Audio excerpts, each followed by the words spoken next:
Welcome to Wild Soul Gatherings. I'm Dr. Sandra Marie. I'll be your host for this episode of Happy Hour for the Spiritually Curious. Hello to all you wild souls out there. I want to send a special thanks to each of you for taking time out of your day to listen to our guests as we discuss the many aspects of spirituality. To stay updated on our latest episodes, please follow us, share with friends who may be interested, and if you feel so moved, a kind rating and review is always appreciated.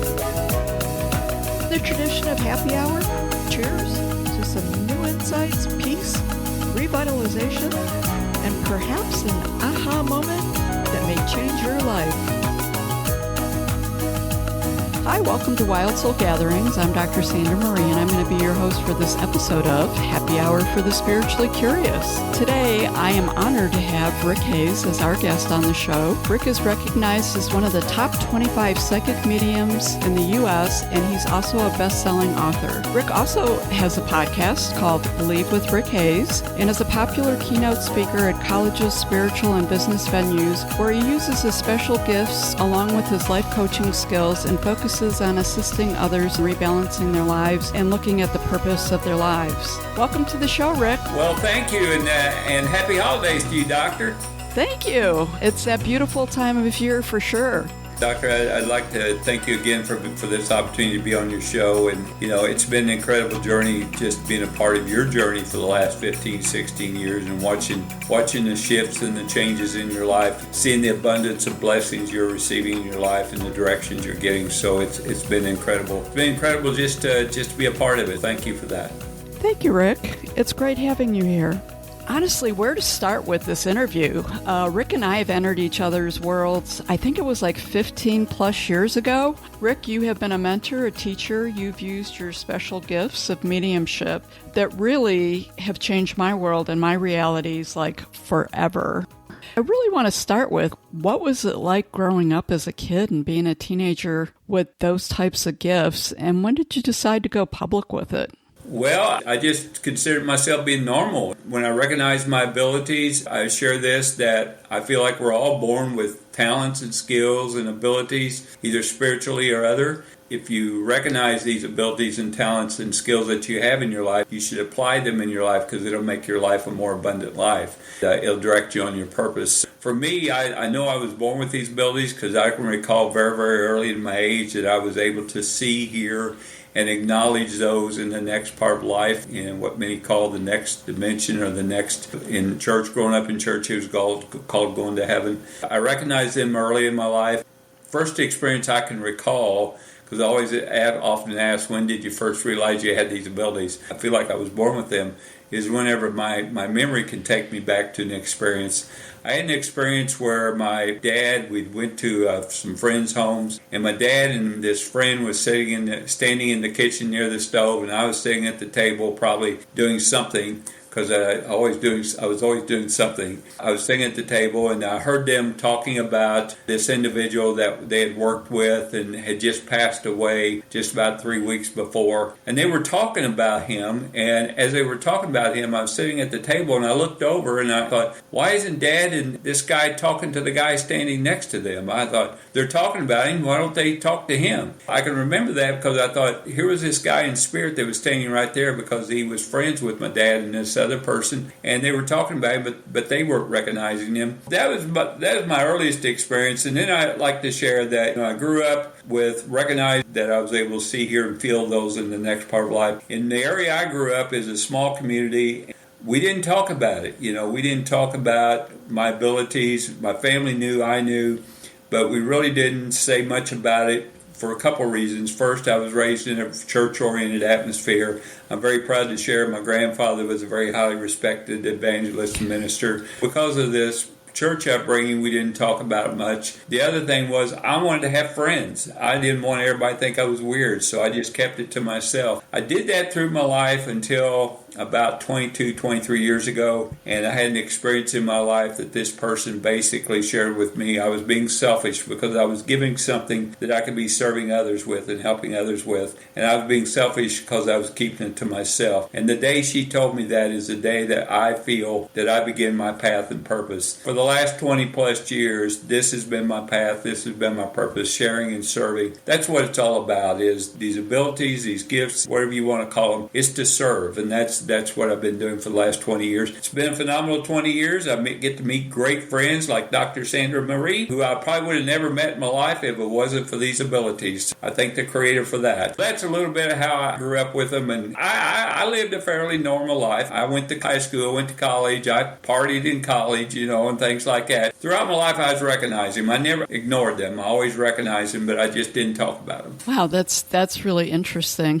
I just want to share real quick with the listeners a little bit about my story and how we connected. I was working at a hospital where a group of my colleagues would travel from Ohio, and they would drive over to visit you in Jasper, Indiana, and they would speak to you because they had lost loved ones. And it fascinated me because I think one of the biggest services that you provide is they give a lot of peace to people when they're able to connect with their loved ones on the other side, especially when there's so many different circumstances or perhaps things left undone or questions left unanswered. So I would listen to them, and I never participated in the conversations, but I was just fascinated. And I told to my friend, I says, I really want to call this guy. I would love to connect with him. This whole thing is fascinating to me, but I don't really know any dead people. It took me a number of months before I called and I set up an appointment with you, and we had met. And I think I said to you, I says, well, I just am really curious. I don't really know any dead people. I just sort of wanted to check it out.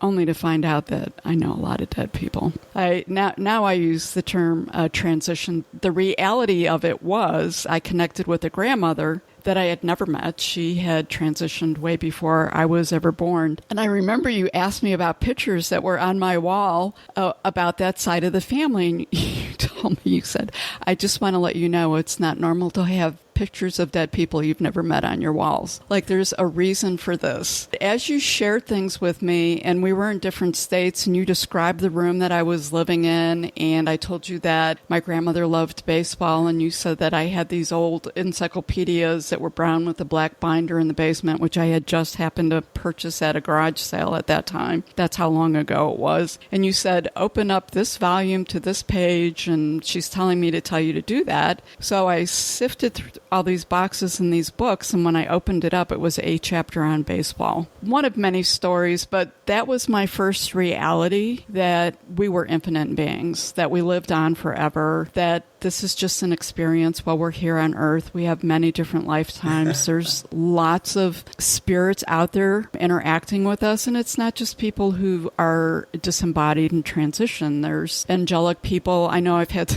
some angelic folks come across, and I remember one day you jumped back in your chair, and I was like, oh my God, what happened? And you said there was a huge Native American, and that's when I was working on the reservations, who had popped into your office, into your face to have some conversation with me about concerns that I had with the Native population and how I could assist them. What I've come to learn as we've known each other for so long is that you use your skills and your talents, and you've grown yourself in so many different ways to help people. So you do one-on-one and you go to groups, but you also go to venues. I know that you visit places that are, I'll use the term, haunted. What's that like? Well, I just had a meeting just a few hours ago. I'm actually honored because this location is very well known in the paranormal industry. It's considered probably one of the top 10, 15 places in America that is considered the most haunted. And it's called the Waverly Hills Sanatorium in Louisville, Kentucky. I was just there a few weeks ago for an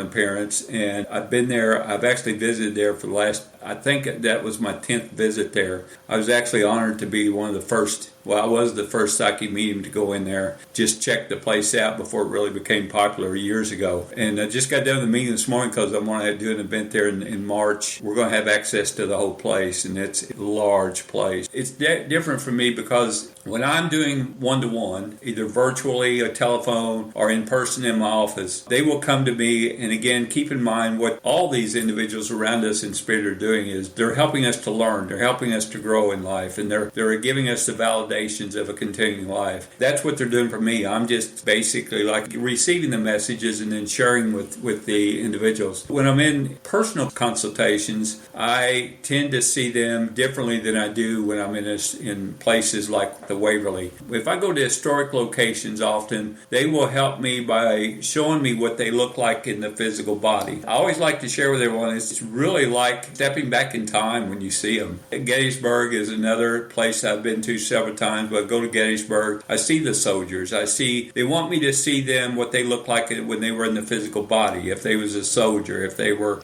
something other than a soldier. And they will help me by going to these type of locations. I actually see them as they looked when they were in the physical body, because they are manifesting themselves where I can see that how they were connected to that location. And then they speak with me just like we do in personal one-on-ones. Sometimes they'll help me by showing me, for example, Gettysburg. I remember the first time I went there, I was in awe because first of all, I didn't recognize how large of a space this battle was on. Growing up in high school, I thought, okay, they was in like a 5-acre track and they all had this. There's like hundreds of thousands of acres that this happened. But the first time I went there, I actually, as I got within about 10 miles of the location, I started feeling nauseous. I started feeling what they were feeling when they were actually there in war. They want me to feel that. And you've heard me say this, no one goes in my body. I don't do the ghost movie thing. I'm not Whoopi Goldberg. They don't come in my body. They help me to understand by giving me how they felt. And I felt the nauseous. I felt the fear. I felt that. And actually, when we got on the property and I overlooked the valley, I looked down in the valley there at Gettysburg, and I was actually seeing a battle going on, and they were reenacting the battle basically for me, and I could see them battling, and I could watch this. And again, they were doing this to help me to understand what they experienced. Now, the funny thing on that, for example, I saw this battle, but whenever I saw the gun smoke, the smoke from the guns and the firing of the guns, whenever I saw someone falling back from getting shot, it's almost like they immediately disappeared. I didn't actually see them, quote, dying. It was almost like telling me this was the moment, at that time was the moment whenever I left my physical body, transited into my, what I call the original body, the body of spirit. And at that moment is when I transited. I mean, one of my favorite things is to go to these different locations and historic locations, because I had tour guides there, When I go to those locations, I have those who have actually experienced and had memories there that will show me what it was like. Oftentimes when I go to these places and I'm invited to go to these places, I tell them, I tell the individuals that are inviting me, don't tell me anything about the location, because I'm going to find out more when I get there, because those who experienced and had memories there is going to be telling me about it. That's the big difference between going to a location, being in a one-to-one consultation. So then your experience when you're communicating with those who have transitioned is different than someone who, say, would be a channeler. Are they similar, or would you say that it's two totally different things? Yeah, well, there's different titles in this industry, and it all comes down to what your strength is, what your spiritual core strength is. I recognized mine very early in my life as a young child, as I shared earlier. I was able to see, hear, feel, and acknowledge those in the next part of life, and that is what they call in this industry as a medium, someone who can connect with those in the next part of life. I'm also defined as a psychic. They often will share that if you're a medium, most mediums are psychics. Not a lot of psychics are medium. For me, I'm also a psychic, not because I can see your future. I don't do the crystal ball and all that stuff. I'm getting directions from your loved ones who know you and know your path and your purpose in your future. I give you the directions from that, but you still determine your own future. I'm different. I'm just me. That's one of the things I share, is that I've always been just me. I've never tried to follow someone else. I was watching a video the other day. There's a young medium that has got really popular. He's known as a Hollywood medium because he goes to a lot of these actors, and his name's Tyler Henry, by the way. And Tyler actually he's found that what works for him is scribbling on a paper. He's not what they call in this industry message scribbling or anything like that. It's keeping him attuned to to his abilities. I don't feel like someone like that actually sees them, but he's getting messages and he's feeling the messages. For me, I've been blessed because I'm able to hear them. I'm able to see them when I'm needed to be seeing them. They will give me visuals sometimes to help me if I don't get the message correct. They will give me visuals to help me along. For me, that's more of who I am. Do I channel? I begin my sessions with letting you know that I'm not going to ask you what questions you have, what's their first name that you want to connect with. I just, out of respect, I let those loved ones around us to come to visit with us. I don't call it channeling because that to me it sounds like I got a control of how they're coming forward. I call it they're coming to visit with us because that's what they're doing. And I just let them come forward and I let them begin sharing the messages with us, and then for me to share the messages back to you. I don't consider myself a channeler. That's someone who says, I'm inviting you to be here with us today. They're always invited in my thoughts. They're always invited to be with us. I've always said this for years. They call me a medium in this industry. They call me a psychic in this industry. I just tell everybody, just call me to dinner. I'll be happy. Okay. I love that. Have you had any funny stories or interesting experiences that you want to share in the years of doing this? Well, first of all, I've had many, and first of all, I get up every morning and I just can't wait for the day. My days are just exciting. I've kind of got a schedule, but at the same time, I never know. Like, I got up this morning, first thing I thought of was, I'm going to be on Dr. Sandra's show today, and I was excited about that because we always have great conversations, so I was looking forward to that. I've had experiences in locations where it's really been fascinating for me. I've had, for example, one that was in Florida. For some reason, I'm thinking of this right now. We went into at the time, it was a nightclub, and I was speaking at a college, but they asked me while I was in the area if I would stop by this nightclub because it was an old building that at one time was another type of industry. That evening we went over to this location, and as soon as I walked in, I said, we need to go upstairs. They looked at me, the owners looked at me, and they said, well, we don't have an upstairs. And I said, I'm being told to go upstairs. They said, well, we have an attic, but the only way to get up there is to drop a ladder.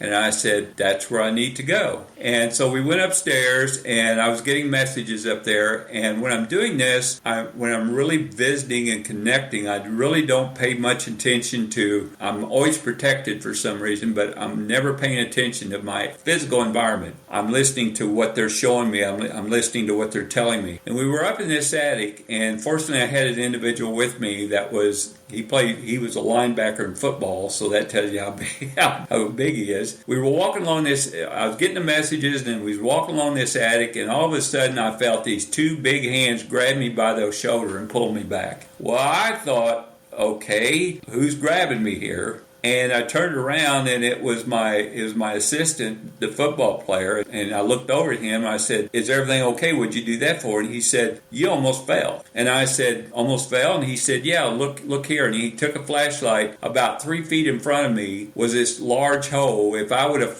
walked ahead, and I would have fell through that hole and went back down into the club. So he actually grabbed me. So we had a good laugh about that. It's like he says, you need to pay more attention. And it's like, okay. I've had many experiences. I've another one real quickly I always like to share because people always ask, do you get connections with, recently Prince or Elvis Presley, celebrities? I love it when a celebrity trends in, and immediately we have these psychics out there that say, oh, Michael Jackson came to me and told me this. And my first reaction is, did Michael Jackson know you here when he was in the physical body? If he didn't, why would he come to you now? I have connections with celebrities only because I was either at their location or I had met them in some way. I had one where I was still young. I was still, I think, in high school, and my dad took me and my brother to Springfield, Illinois, and we went to the home of Abraham Lincoln. And this was way before I was known as a psychic medium, but I still had the abilities. And we walked up the stairs, and this was the home Lincoln lived in. And we came around the corner. We had a tour guide with us. And we came around the corner. When we came around the corner and we started going to this room, there was this desk standing in the room, in the corner of the room. And standing next to this desk was this tall guy in a dark attire. I looked at him, and he was just kind of watching people going through. And I looked at him, and I thought, oh my God, this is Abraham Lincoln. And I couldn't say anything. So it's kind of like, that's Abraham Lincoln. Just wow. Seconds after I recognized him, our tour guy said, And over there in the corner is the original desk of Abraham Lincoln where he wrote many letters from. And I thought right away, Abraham Lincoln is standing there because, first of all, he's proud of the desk and what he accomplished there writing. And second, it was his home, and he's very, very proud of the individual still thinking of him and still going through his home. So that was another experience that was kind of interesting to me, too, just to be able to see Abraham Lincoln. He didn't say anything to me. He just kind of didn't even pay much attention to me, but I saw him. That is a fascinating story. I'm going to share a little story. I don't know if you remember this or not, but I still giggle to think about it. We were having a session, and it was remote, and you were traveling to an event. You had pulled off to the side of the road to call me and have our session. And in the middle of our conversation, you said, "I'm sorry, I'm going to have to call you back." I was like, yeah, no problems. And you called me back, and you said, "I'm so sorry, there was a police officer knocking on the window. Apparently where I pulled over to talk to is across from a bank, and they think that I'm staking out the bank to rob it." And I thought, oh my God, how hysterical is that? I would love to hear you try to explain that you were a medium having this session with me and how that went over with the police officer at that time. And I thought, you can't even make this stuff up. No, I do recall that, and that was very funny. I didn't even know the bank was across the street. I just pulled over so we could have our session, and he came to the door. Actually, what I shared with him, I said, "I'm on the phone. I didn't want to drive when I was on the phone. I didn't go into I'm connecting with Dr. Sandra's grandmother." I didn't say anything about that. But yeah, there's been a lot of times that I've had experiences like that, and I do recall that. And that I have a lot of people come to me anymore and they say, "Do you remember the time you told me this?" It's like, no, I'm sorry, because I really don't retain the messages. But I remember one I had with you. I think it was one of the first ones. They brought up the grapevines. Do you remember the grapevines? Yes. I'm supposed to be planting one. And I didn't know because sometimes they give me these visuals, and I was seeing these gnarly grapevines, twisted, and I thought, and you told me you had your grandfather has a small vineyard, or was it your grandfather? No, my mom always had these grapevines in the backyard. Okay. For some reason, I remember the grapevines. We've had a lot of message. In fact, I'm going to bring this up. We have known each other. We're like best friends, and we've known each other for all these years. We really didn't get to personally meet each other for the first time until just this past spring or summer. Yeah. I met you in Florida, and that was an incredible day. It was an incredible day, and I remember when we met, it was as if we had met a million times before that. Yep, absolutely.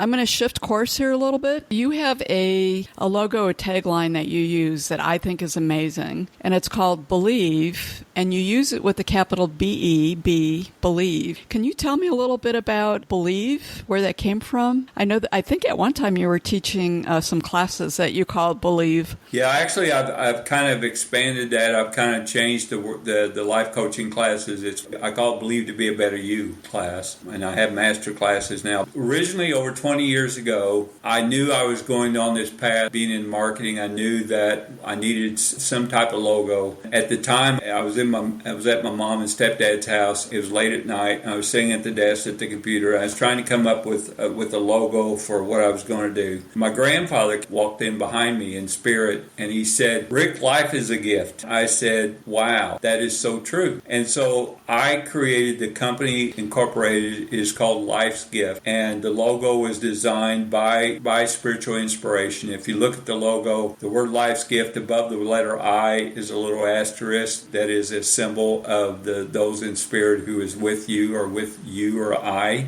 And then there's two lines underneath it and two small lines, and that is your path of purpose. I was sitting one night and I was thinking of another project, and I was struggling with it a little bit. I got this voice and it said, "Just believe." And I thought, wow, that is so right. You just believe. And so I thought, believe. I saw it. I saw the word believe, but when I saw the word believe in the vision, I saw the capital B, capital E. I actually asked, why would it be printed like that? And I was heard, because you just be. You be you. You be your purpose. You be what you were given in life. B was a very, very powerful two-letter word. And I thought that is the two most powerful letters in that word, believe. For you to believe, you got to be you. You got to believe what you feel inside. You got to believe that your path is a purpose. You got to be. That's where that came about, the word believe, and it's been copyrighted and trademarked, and it's all mine. But I like to share it because that is exactly, more importantly than anything, Doctor, is that I really, really feel to get the most out of life, to get the most abundance in your life, you've got to believe. And I'm not saying believe a certain way. You got to believe what you feel inside. We talk a lot about that, about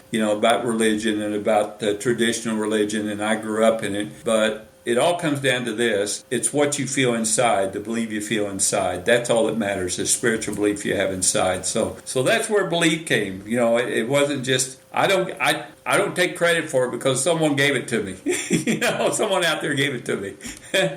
Well, it's definitely been very powerful. We'll shift again and go into some of your life coaching and one of your students of your life coaching classes that were definitely life-changing for me. And as we've talked, back and forth over the years, or different things would happen, or I would ask a question or just vent about something, you would respond back with believe. And it was very powerful. Didn't have to be a lot of conversation about it. It was so powerful that it said 1,000 words just in the believe. So talk a little bit about your life coaching and the different classes and sessions they offer to people.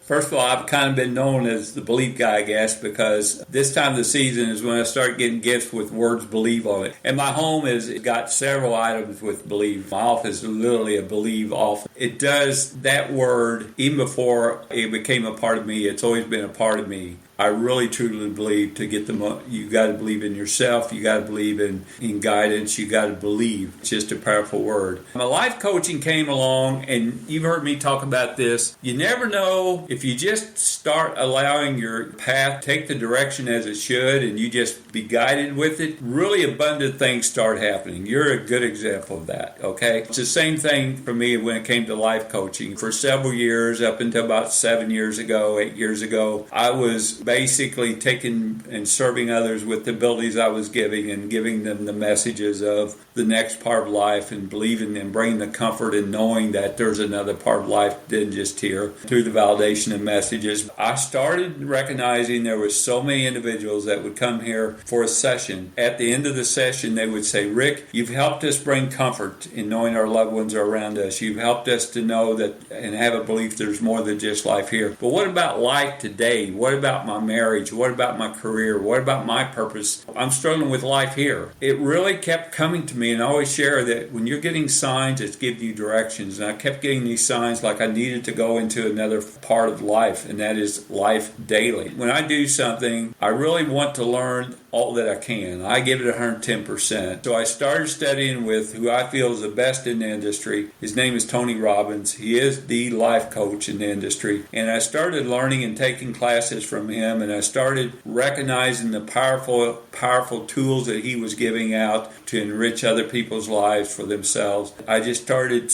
like a sponge. I started taking everything I could. Then I started creating it, evolving it to make it me, so that whenever I was giving life coaching sessions or life coaching classes, everyone would know it comes from me. It's not someone else's, it comes from me. I started life coaching, and I just didn't know where it was going. I just said, it's going to be something, if someone I can help with, I'll be able to provide it for them. It really started taking off. Then I thought, I want to reach as many people as I can. Just like I said in my mission statement at the beginning when I started sharing my abilities, I said, my mission is to reach as many individuals all over the world that I can. I did the same thing with my life coaching program. I said, I'm going to help as many people as I can. Then I started incorporating classes. We had what we call the master class. We just had our first one last fall. I was very thrilled and honored to have as one of the main speakers, the keynote speaker, Dr. Sandra Marie was there, gave an incredible, I'm still getting feedback from it. We developed now the master class. That is more guided toward developing your own spiritual self. But I found that if you start creating and manifesting and building your own spiritual self, it will start guiding you in your life each day. That's what the master class is all about, is about developing your own finding your spiritual abilities, finding your spiritual cores. Take that, and then if you're having a challenge challenge in your marriage or if you're having a challenge in your career, then you will be able to take the spiritual abilities you were given.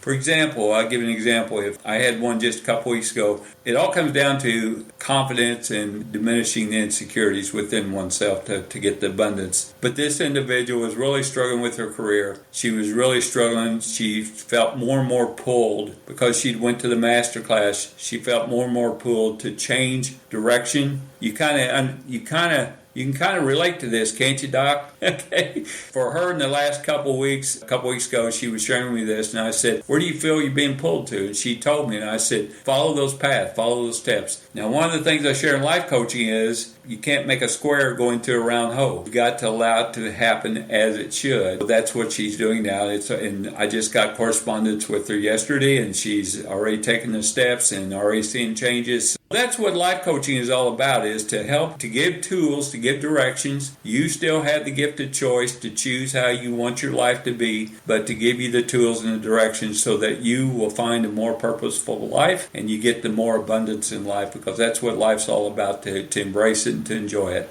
I really enjoyed the masterclass. It was an honor to be a speaker there. We've talked over the years about being pulled. You and I both know that I don't listen to a lot of my messages. I don't go in the direction of where I'm pulled. And I know that that day I talked about getting the big spiritual kick in the ass. Spirit's going to get your attention one way or the other. So you can either do it the easy way or you can do it the hard way. And I think that people honestly are really hungry for that. I think that they're really hungry for opening up more to spirit in their spiritual abilities, really wanting more information on what are spiritual abilities. And we tend to shut them down or not recognize them. And now people are more interested in better understanding other ways to manage life, as life in the world seems to be taking on new and new levels of intensities and craziness. That's a lot of what Happy Hour for the Spiritually Curious is about. That's a lot of what Wild Souls Gathering is about. I was really excited about your masterclass for growing your spiritual gifts. And in fact, I learned something at that class that I didn't know. You know, I had what I thought was a voice that talked to me. And I remember telling you it's like hard for me to language what it was. And that I felt like someone was talking to me. I knew it was a message from Spirit, but it wasn't really someone talking to me. And you actually gave it a term and explained how that communication was coming in. And I was like, oh, okay, that makes so much sense. And it helped me normalize it because, you know, sometimes you feel like, am I going crazy, or what exactly is this? I don't understand it. And there's not a lot of people to talk to about it. I'm gifted in that I've had you in my life. So I ask, I'm curious, but there's been times where I was not comfortable asking questions or talking about it or even acknowledging that it happened. Moving forward with the masterclass with growing your spiritual gifts and the spiritual curiosity and the projects that you and I are working on and that you partner with so many other people, are you going to be going down a different avenue or providing more offerings to really take that out mainstream and help people who want to engage more and get more information? Yeah, I do see that happening. And again, a lot of what I do is through guidance. I'll give you a good example of that. When I first began sharing my gift of ability of mediumship and psychic ability, after the first year, I was just overwhelmed. I was amazed. Before I came out in the public with it, I was like, okay, they may put me in a rubber room when I start this. We'll see what happens. And I went by pure belief and faith. But then after the first year, I recognized that it was something that was to be. In fact, I remember talking to my sister, and I said, sis, this is incredible how it's being receptive. And I said, I just wish I would have done it 20 years earlier because I would have been younger. And her exact words to me, and I'll never forget them, was, she said, but Rick, it wasn't the right time then. And that was such an impact. It's like she's exactly right, because the timing of when I came with my abilities to share with others was the right time. It's the same thing with life coaching. It was the right time for me to begin to learn and to start sharing that. It's the same thing with Masterclass last year when I started looking at putting together a program, Masterclass program, the class. I kind of just took the direction on when should I bring this out to the public. And last fall was the timing. The next step is I know we're going to continue to evolve the Masterclass. I see the growth in the life coaching. I see you're exactly right. Individuals are becoming more and more open and spiritually and wanting to find their core ability to make it a part of their life. And they're more open to it than what it was 20, 30, 40 years ago. I shared at the beginning of this podcast that I kept it to myself, my abilities to myself, because I was going to church. And the church tradition, this church upbringing was, this was wrong. And I'll never forget, as a little kid, I'd always say, well, wait a minute, I love God. God loves me. So if he loves me, why did he give it to me? You know, it's the same thing with all these things that I'm getting and how to evolve them. It isn't Rick Hayes's, I'm pretty smart, but it isn't all the intelligence of Rick Hayes. It has a lot to do with observing the world, observing how the world is reacting and observing what the world is going through.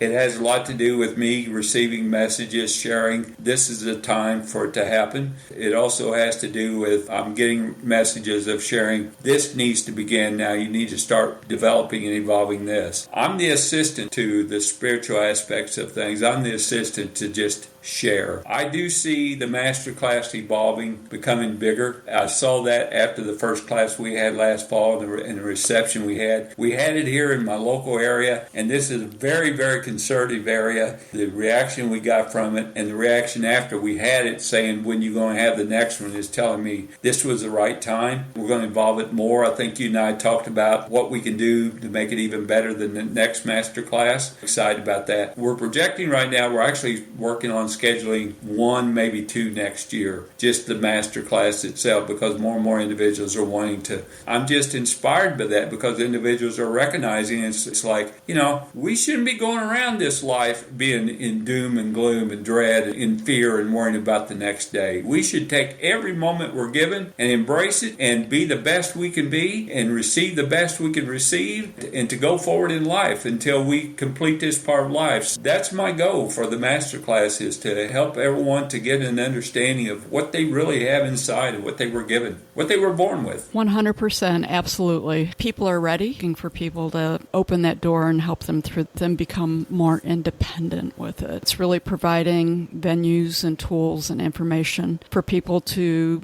take it on their own unique path and be an active participant in it. Really appreciate you and appreciate all the work that you do. Well, thank you, Sandra. Okay, I was just going to interject there something. You're a good example yourself. I have watched you grow and evolve. I watched you spiritually. I watched the projects that you've taken on. And we talk about this. It was all the right timing. It was all just the right time. Your retreat center you're building and growing, and this podcast here is growing and evolving. You're at the right time. You're doing it at the time that individuals are wanting this. They're wanting something like this. You're also making a big impact in life as well. Well, thank you. And I'm going to go with you. I can't take credit for the podcast. It was a message I woke up with from Spirit. That's what I was to do. And as you know, I initially started with, I don't think so. But after the other years of hitting, kicking, and screaming, I quickly, within 48 hours, said, if this is the direction I'm supposed to go, let me figure this out. Honestly, it has truly taken on a life of its own, and I'm very excited to see where it goes in the future and how many lives we can touch with all of these things. Tell me a little bit about your books. You're an author. I know that you're a best-selling author and that you've written a lot of books, and I'm going to be honest with you, I have not read your books. That's okay. So I'm a little bit curious about your books. Well, you'll be reading them at the right time. Okay. I actually haven't written a book now in the last several years because I'm very busy with other projects, and I'm still writing. I write every day in some form because I feel like it's something that brings something to me in my days. Either late at night or early in the morning, I'm either writing something for the social media or I'm writing something. My books, actually, I have 3 out. Thank you very much. I'm honored to say that they have been titled as bestsellers. There's 3 books. The first book was written by an experience. It was right before I became out in the public with these abilities, and I had a friend I was actually working with in the corporate world, and she just moved into a home that was built in 1906. They were going to refurbish the home back to its original splendor. And within 2 weeks of her and her family moving in, they were getting ready to move out because they were having some incredible, what they would call haunting experiences in the home. I give the example, and it's in the book, that they'd come downstairs and every drawer in the kitchen would be open, cabinet doors would be open. They were seeing individuals in the home. I guess the most fascinating thing was there was what appeared to be a blood stain on their stairway in the house, and they would try to clean it up and it would reappear. They were getting to where they was getting ready to leave. She said, we can't take this anymore.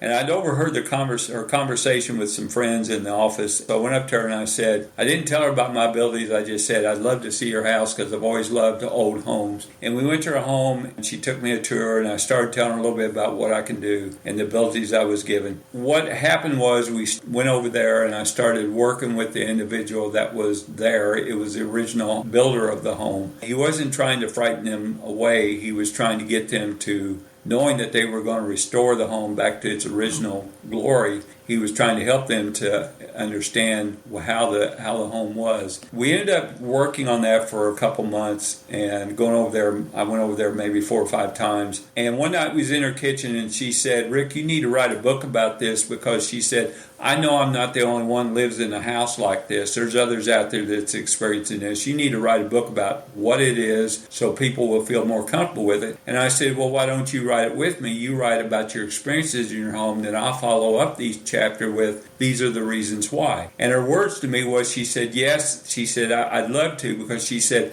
I know I'm not crazy. I have a ghost. And I said, that'd be a great title. So the title of the first book is, You're Not Crazy, You Have a Ghost. The next book was, I felt pulled. I'd been writing a lot of short stories about experiences in my life, and then I would transform them, how you could look at it in a spiritual concept. I started putting those together, and I thought, well, you know what, this could be a book. And I actually reached out to a good friend of mine, started talking, and I started telling him what the book's about. He said, and he gave me some good marketing tips. He basically told me, he said, this concept is very similar to my books. And I said, yes, but I'm not going to title it the Chicken Soup book, because if I do, you'll get part of the royalties and you don't need it.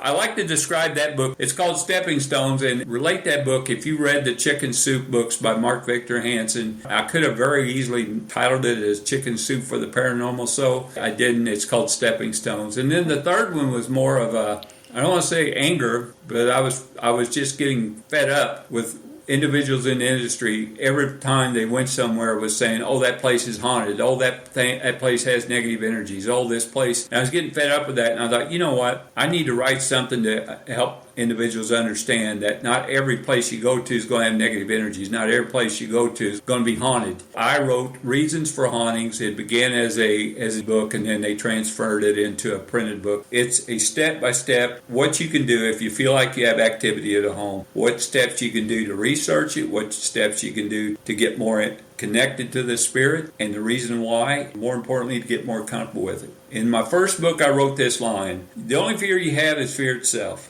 I didn't make that up. Some president did.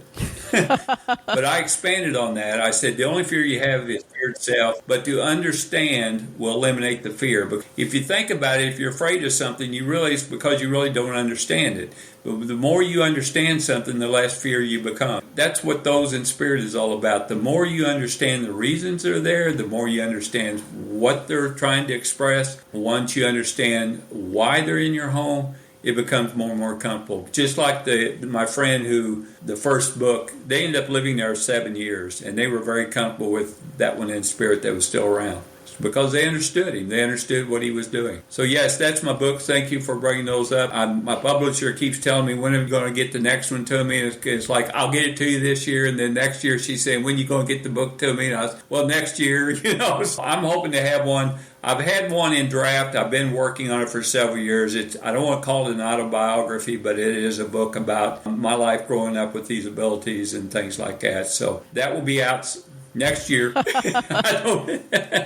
Well, I think that would be a great book because there's a lot of people out there that have special abilities that they really don't know what to do with. And I think once you realize that you're not alone and that someone else experienced it and how they leveraged it really makes a difference in life. I really appreciate everything that you shared. I think we've covered a multitude of topics, and I'm hoping that I can get you back on the show again sometime in the future. I always enjoy our conversations, and I'm always grateful for the insights that you have shared with me from spirits and other beings that really have given me pause to just sit back and think and reflect. Can you please share with the listeners how to get a hold of you, coming events, different offerings that you have so that they can utilize the amazing gifts that you have to offer?